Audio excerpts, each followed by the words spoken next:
Zuko, firebender, outcast and tortured prince of the Fire Nation, struggled for many years to find his place in the world. After endless embarrassments and his dignity feeling stripped from him, Zuko held on to a desire to restore honor to his name and please his father, Fire Lord Ozai. No matter what he did though, in pursuit of his father's respect, his actions always left him feeling empty.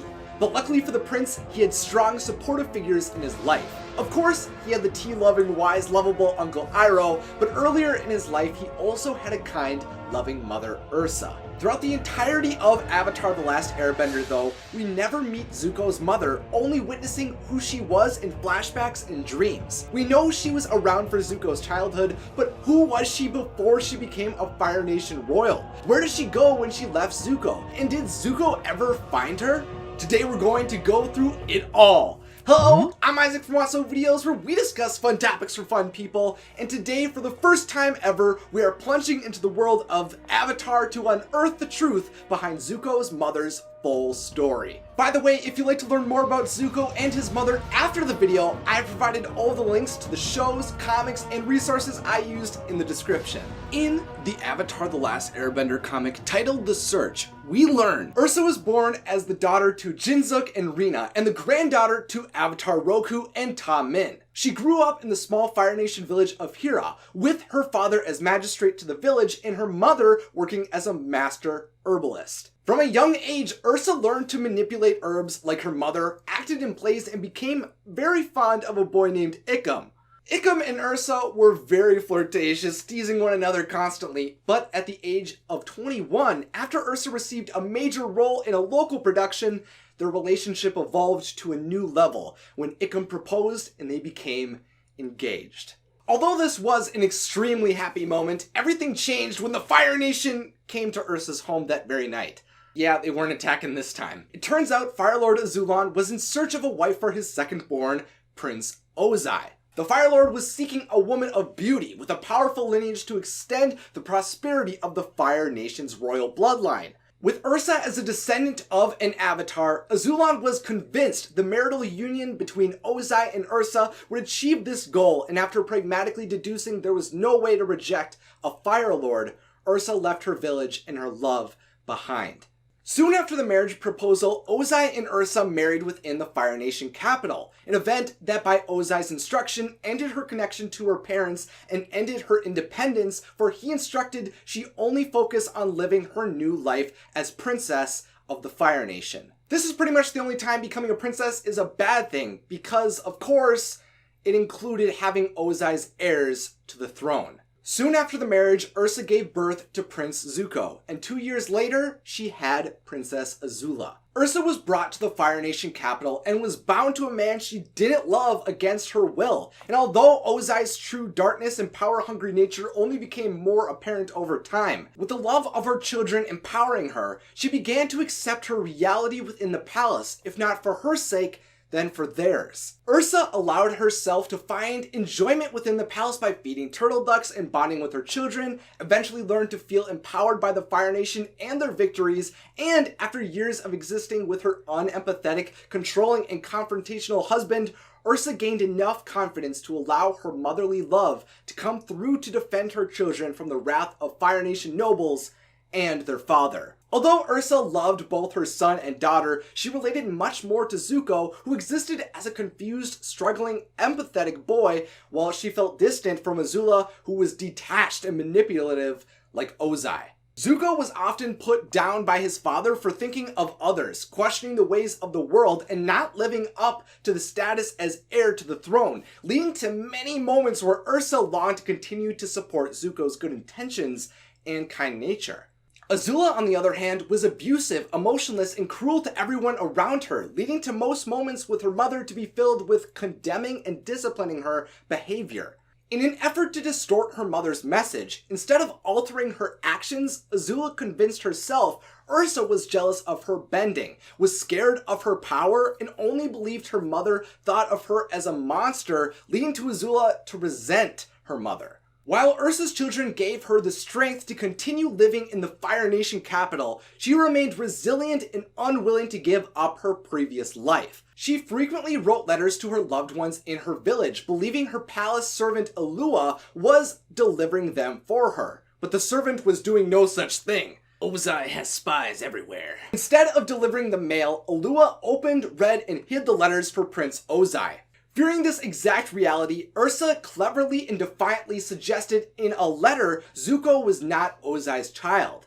Ozai, of course, was enraged by even the thought of this lie being true and came down upon his wife with a cold and rageful disposition, stating he had hunted down and destroyed her former partner Ikkum.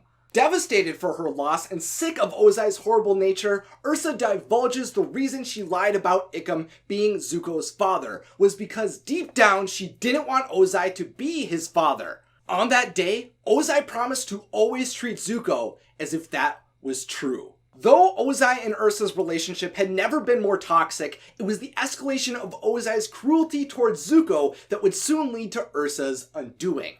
After the death of Iroh's son, Lu Ten, Fire Lord Azulon called upon the entire family into the throne, and shortly after firebending presentations by Zuko and Azula, the Fire Lord asked to speak to Ozai alone. In this meeting, Ozai asked Azulon to pass the birthright of the throne onto him. Finding Ozai's inquiry disrespectful and shameful, the Fire Lord requested Ozai be punished by being forced to feel the loss of a firstborn like Iroh was enduring.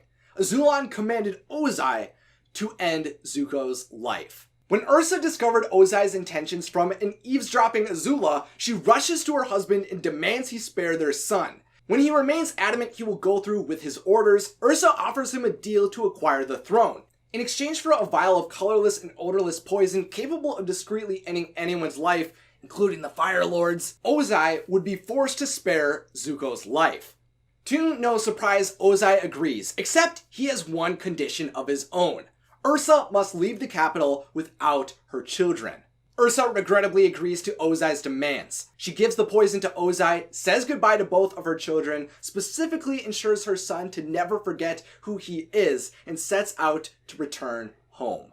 In Ira, Ursa quickly discovers her parents have passed away, and she distraughtly ventures to the local stage where she meets the director of the acting troupe, Norin. After spending some time with Norin, she realizes she knew him somehow, and soon Norin reveals, although he doesn't look like him, he is Ursa's true love, Ikkum.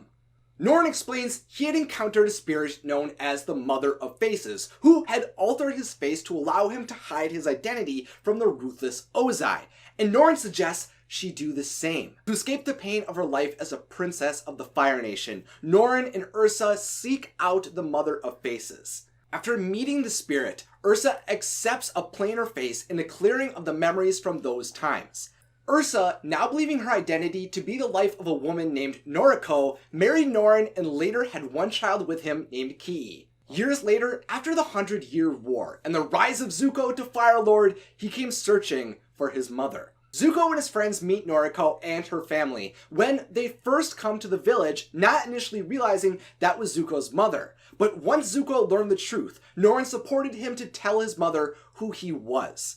Azula also learns the truth of Noriko's identity and attempts to take revenge on the mother who she believed despised her, but Zuko defends Ursa. Years of frustration and shame had built to this act of revenge, so when Azula fails, she flees with frustration into the woods. Now aware of a suppressed life and the existence of another forgotten family, Zuko's mother seeks out the Mother of Faces to restore her beauty and mind so she can be with her son. In the Avatar: The Last Airbender comic titled Smoke and Shadow, we learn, with Ursa's mind restored, Zuko brings her new family to the Fire Nation capital. In the city she once felt like a captive, she reunites with Iroh, explores the palace once more, and summons the courage to face Ozai. For the first time in years, Ursa faced the man who had uprooted her from her home, stripped her of her loved ones, tore her away from her children, and who brought chaos to so many lives. Ursa had done everything she could to make the most of the situation Ozai put her in by supporting, loving, and caring for Zuko and Azula. She did what she could to give them the best chance to live and thrive in the world,